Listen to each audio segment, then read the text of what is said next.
Bismillahirrahmanirrahim. Assalamualaikum warahmatullahi wabarakatuh. Alhamdulillah wassalatu wassalamu ala Rasulillah Sayyidina Maulana Muhammad ibn Abdullah wa ala alihi wa sahbihi wa mawalah la hawla wa la quwwata illa billah. Amma ba'du.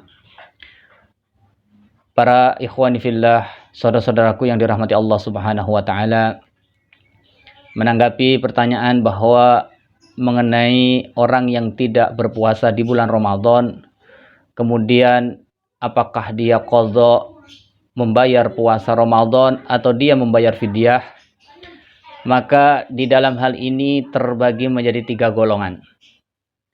Pertama, ada golongan yang diwajibkan mengqadha dan juga membayar fidyah, yaitu orang yang hamil atau orang yang sedang menyusui tidak berpuasa di bulan Ramadan karena dia khawatir akan unsur anak yang ada di kandungannya atau anak yang sedang disusuinya.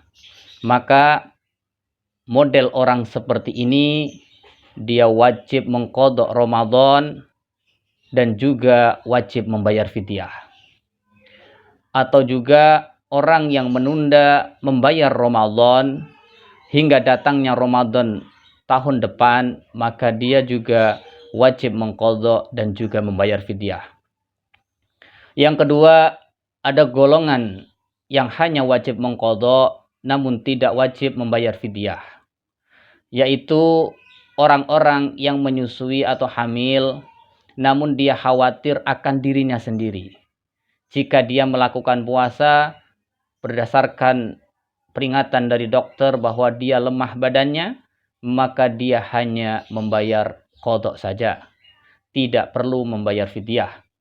Berbeda dengan yang pertama tadi, karena dia ada unsur khawatir terhadap anaknya, maka dia wajib juga membayar fidyah. Dan golongan yang kedua termasuk juga yang wajib qadha tapi tidak membayar fidyah, yaitu orang-orang yang sedang sakit atau orang yang sedang musafir atau orang yang sedang haid atau nifas yang memang tidak melakukan puasa di bulan Ramadan, maka dia nanti hanya cukup membayar qadha saja, tidak perlu membayar fidyah.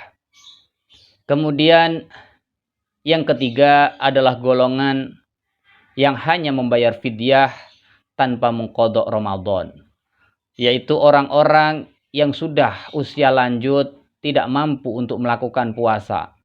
Dan juga orang-orang yang sakit, yang alladzi la yurja bur'uhu, yang sulit untuk diobati.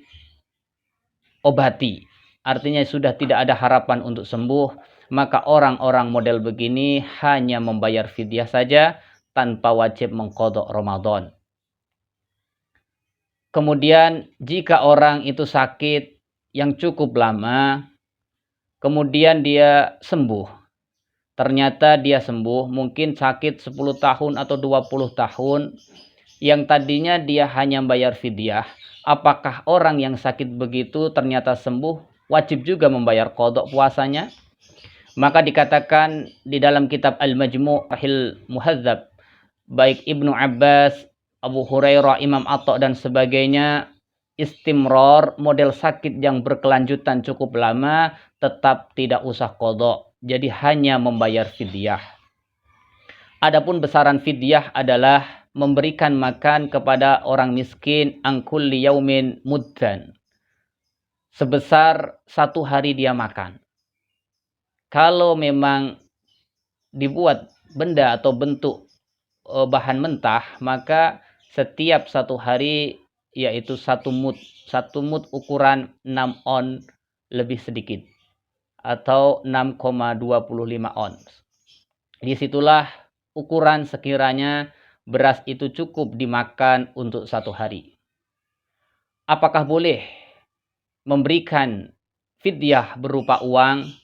Maka mayoritas ulama dari 3 madhab melarang fidyah berbentuk uang, karena memang ayatnya adalah it'am, memberi makan, sehingga berupa makanan. Hanya Abu Hanifah, ulama yang memperbolehkan mengeluarkan fidyah berupa uang, namun tetap dengan ukuran yang ditetapkan oleh Imam Abu Hanifah, yang memang cenderung lebih tinggi dibandingkan madhab kita Imam Syafi'i. Kemudian mengenai pengeluaran fidyah, maka apakah boleh ta'jilul fidyah, memberikan fidyah sebelum datangnya Ramadan? Bagi orang yang tua renta, yang sudah tidak mampu berpuasa, atau orang yang sudah sakit-sakitan, maka menurut Imam Abu Hanifah mengatakan boleh ta'jilul fidyah, mendahulukan mengeluarkan fidyah sebelum datangnya bulan Ramadan. Akan tetapi Imam Nawawi mengatakan ittafaqa ashabuna ala annahu la yajuzu, bahwa mengeluarkan fidyah sebelum masuknya Ramadan tidak diperbolehkan. Lebih baik dikeluarkan setiap hari di pagi hari Ramadan, dikira dia tidak mampu puasa maka dikeluarkan fidyahnya. Begitu pula hari-hari seterusnya. Dan boleh untuk dikumpulkan jadi satu, diberikan di akhir bulan, maka tetap boleh. Akan tapi yang paling berkesan, yang paling bisa dinikmati untuk rasa ibadah ini adalah setiap harinya. Ketika dia tidak mampu berpuasa, maka dia mengeluarkan fidyahnya.